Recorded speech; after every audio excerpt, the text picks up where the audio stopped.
It seems like there's some momentum to maybe shorten up the schedule a little bit, and even though it's essentially a home race for most of the teams and drivers, the main sticking point with me is that in NASCAR and the Cup Series, every race is an all-star race. It's not like other sports. Every driver in the field for the all-star race is going to be in the next regular season event.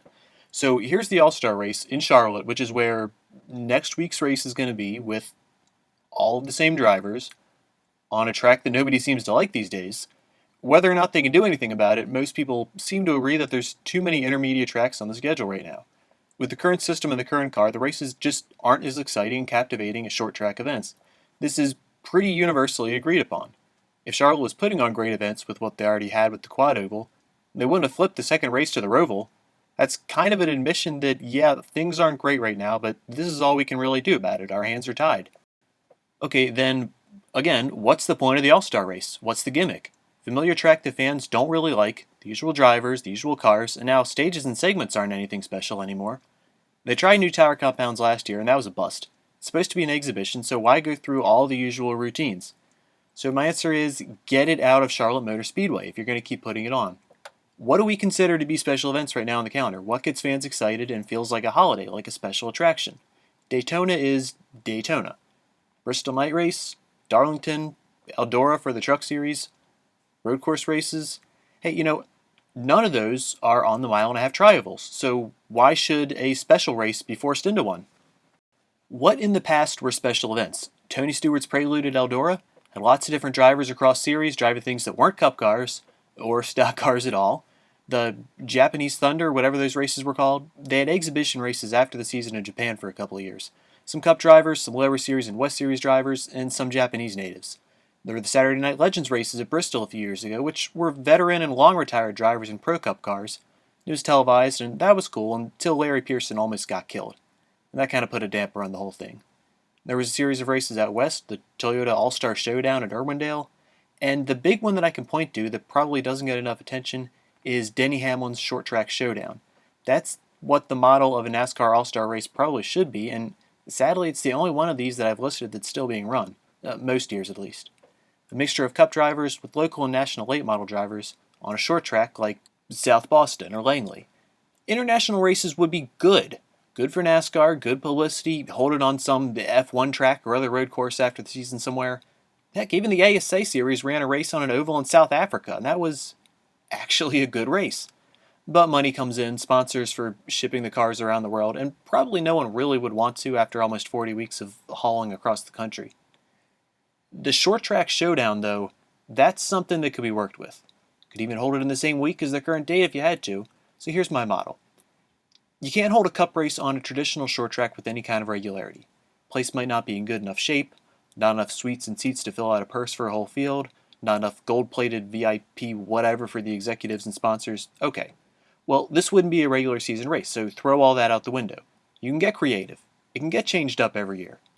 You can roll out a couple more racks of bleachers if you have to. If it's promoted as this incredible event, people will come. Look at Eldora. Not a world-class sports stadium in the year 2018. Still packed for its crown jewel events and the Mud Summer, whatever they're calling the truck race now. Doesn't matter. Hold it at somewhere like Concord or Hickory if it has to be in Charlotte's backyard. Or South Boston. Or Nashville at the fairgrounds.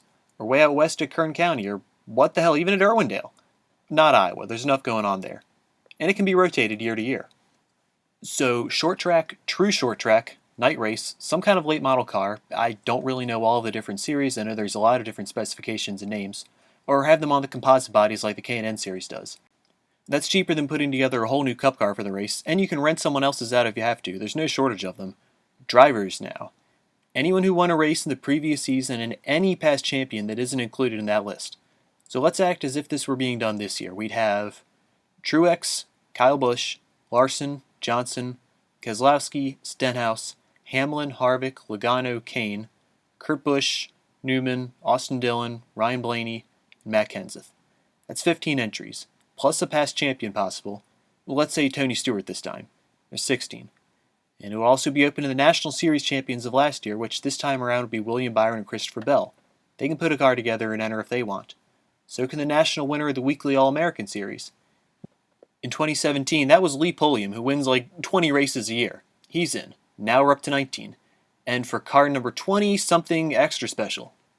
This would be a cross promotion between NASCAR and one of the marquee late model events of the year. I don't have one in particular picked out. Could be the Snowball Derby, Oxford 250, Winchester 400. For the sake of this one, I'm going to say the Valley Star Credit Union 300. Big race in Martinsville. The grand prize for whatever this race is that's chosen is a spot in the NASCAR All-Star race. In 2017, that was actually Timothy Peters, the Truck Series driver. So he's in, and we've got 20 drivers in the field now. That's it. No open, no last chance race, no, invitational for everybody else. Just those 20. And if it works well, and if the track and garages and all that have room for it, could say the Canadian Series champion could get in, the Mexican, the Whelen Euro Series, but it has to be limited to stuff like that. Then just a straightforward late model race, say 200 laps or something, halfway break, no live pit stops, so there's no need for all the crews and all that. Yeah, I think that would truly be giving the fans what they want while connecting to the local markets, the history of the sports that you may not necessarily be able to go back to on a weekly basis with all the glitz and glamour that NASCAR is associated with now. But that would be special. That would be something I think worthy of a special event, like an all-star race. You'd have champions of the sport at the highest level back down with the rest of the guys. All the Cup drivers versus Lee Pulliam, who is an ace on these kind of tracks. And a handful of other guys that maybe the average fan who only watches the top series wouldn't get to know, but maybe they wind up winning it. Good way to get their name out there. So doesn't this sound a little more exciting than just another race at Charlotte?